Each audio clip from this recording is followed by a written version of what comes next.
Welcome to The Chemical Show, the podcast where chemical means business. I'm your host, Victoria Meyer, bringing you stories and insights from leaders driving innovation and growth across the chemical industry. Each week, we explore key trends, real-world challenges, and the strategies that make an impact. Let's get started. Welcome back to The Chemical Show, where chemical means business. Today is a special episode focusing on career advice for new graduates who are embarking on careers inside and outside the chemical industry. And frankly, this is advice that applies for professionals at all levels.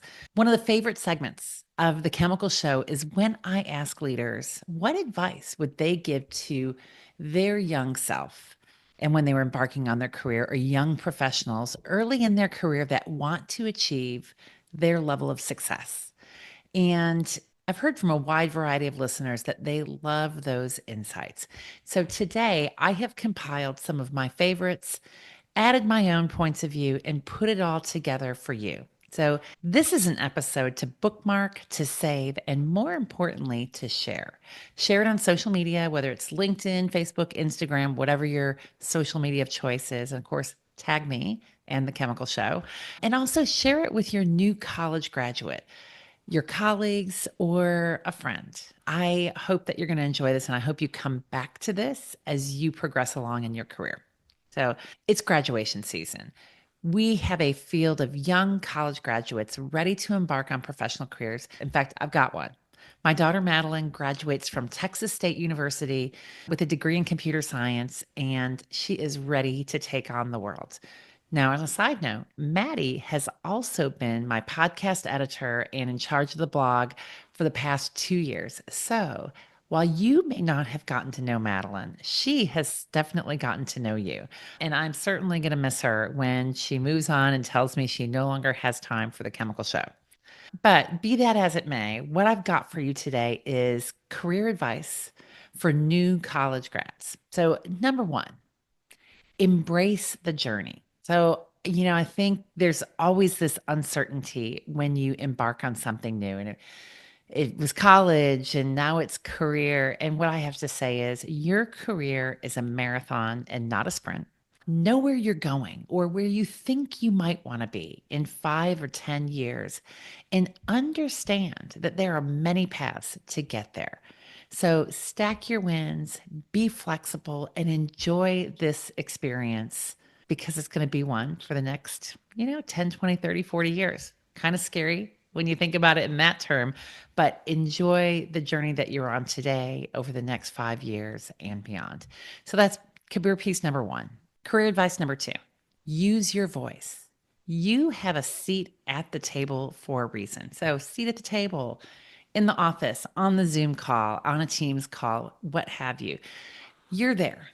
You're there for a reason. And part of your reason is not just to learn and listen, but it's also to engage. Engage, share your point of view, ask questions, do it respectfully, right? Especially as you are embarking in that new role, but you are there. You have a voice, you have a point of view, use it. And that is really critical as you start your career and throughout. Number three, build and create your work posse. I call it a posse. Some people say, oh, you should start building your network. And I gotta be honest, when I was early in my career, like that whole concept of what is my network and what is networking was a little bit ambiguous, right? What I would say to that though is start building your posse. Surround yourself with good people, right? And think about your posse with multiple generations, people that are more senior than you, that are younger than you, that you can go to for advice, that will lend a hand, that will give you a hand, that you can share a hand and lift them up. One of the things I found is leaders often will bring their posse with them to their next role. So whether that's inside of a company, when leaders are changing companies, you might be destined for the C-suite, you may be destined for a leadership role. And often leaders like to surround themselves with people they know, like, and trust how they work, that they're going to have their back, that they're going to help them achieve the success that they want to achieve. So even at this early stage in your career, start building your posse. Know who they are. They may not be your best friends. They may not be the people you socialize with after work, but they are people that have strategic insight, that offer great mentoring and coaching to you, that have your back, that can help support you in your career. Know them. Advice number 4, have a lower fear of failure than joy of success. So I heard that recently from Charlie Landis, and I love that statement, right? Don't be afraid to take calculated risks. Some of this stuff is scary, it's uncertain. If it was all certain, we'd all be doing the same thing. I sometimes say, if my magic ball or my crystal ball worked, I would be a billionaire, right? The reality is, we don't know what the future holds, but we can take chances, take calculated risks, and pursue success. So have a greater joy in pursuit of success than you do in fear of failure.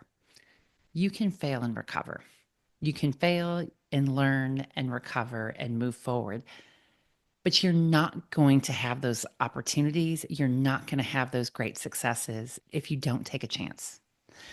So, number 5, develop expertise, right? So, I've heard this from a number of people. You want to develop expertise. You want to become known as the go to person for something. And in fact, there's some people that would say you actually want to have 3 career pillars. And I agree with that. You may not have them all to begin with, but be curious, pursue and develop expertise. By the way, you may not find out what that is right away. It may take you 5 or 10 years. So be flexible, learn and grow, and continue to pursue that expertise. Dive deep. Don't be afraid of diving deep. You will develop expertise. You will develop insights. You'll become the go to person for something. Frankly, you could become the go to person for several things. Again, back to the whole build your posse. People want to surround themselves with people that have confidence, know what they're doing, that they trust. Part of that is having career expertise, whether it's technical expertise, marketing expertise, sales expertise, business expertise, expertise in a certain market approach, way of doing things. Don't be afraid to go out and find and build your expertise. At the same time, know your strengths and your preferences, right? So be flexible to learn things, right?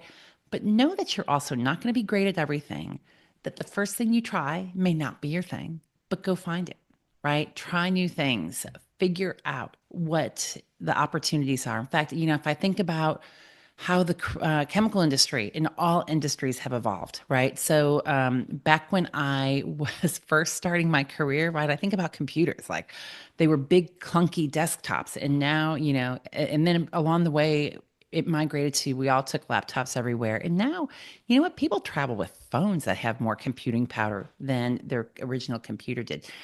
Ways of working evolve, your skills and experience evolve, the needs of the industry, whatever industry you end up in, whether it be the chemical industry, whether it be another industry, evolves. But understand your strengths and your inherent strengths and go after that. My number 7, and this is really my favorite, and this is something that I have held true throughout my career, which is when opportunity knocks, open the door. When you prove yourself, when you develop that expertise, when you demonstrate courage, when you understand your strengths and preferences, opportunity is going to knock. And often, always, like your career path is not necessarily exactly how you laid it out on paper. Maybe one step of it's how you laid it out on paper, but that paper keeps changing and shifting, right? When opportunity knocks, open the door. Be open and flexible. Take a chance, right? Broaden your skills. And when you get that chance, show up and work hard, right? So Michael Hines, North American CEO of BASF, when I interviewed him, talked about showing up and giving 125%, and how that creates opportunities. Absolutely. When those opportunities come, they come because you're a hard worker and perform, right? So it's not enough just to work hard. That's easy to say, oh, we all think we work hard, right? How about that? We all think we work hard. But the reality is you want to work hard and you want to deliver and you want to make sure that it's the right work hard. So That's an extra piece of advice for you. But when you do that, opportunity knocks. Opportunities are going to come to you. Open the door, understand what that is, be flexible, take that chance. Number 8, Rome was not built in a day, and neither is your career, right? So you are going to learn, grow, develop, and test yourself throughout your career. Where you start is not where you're going to finish. Where you start may be amazing, and you find out that, hey, this is it. This is the place, the company, the direction that I want to be heading. Or you may say, well, that was nice. Now I know what I don't want to do. Recognize, again, I talked about this at the beginning. Your career is a journey, it's a marathon and not a sprint. Keep growing and keep going. Right. Number 9, money matters, right? So I'm actually grouping a bunch of things into this topic, which is invest in your company 401k right away, right? And increase it every time you get a raise, right? So that is maybe one of the best pieces of advice I'd ever gotten. It's kind of that set it and forget it mentality. Just keep investing, right? Financial security gives you choices. That to me is one of the great things we don't necessarily always talk about. You think, oh, hey, I'm coming into the industry, I'm making a great amount of money. It's frankly, let me tell you, kid, it's never as much as you think it is, because once you start paying bills, you realize just how big your bills are, and how expensive stuff is when you're off of mom and dad's payroll or however that works out. But invest, invest in your company 401k, invest in a Roth IRA, invest in whatever financial engine and tool that you want.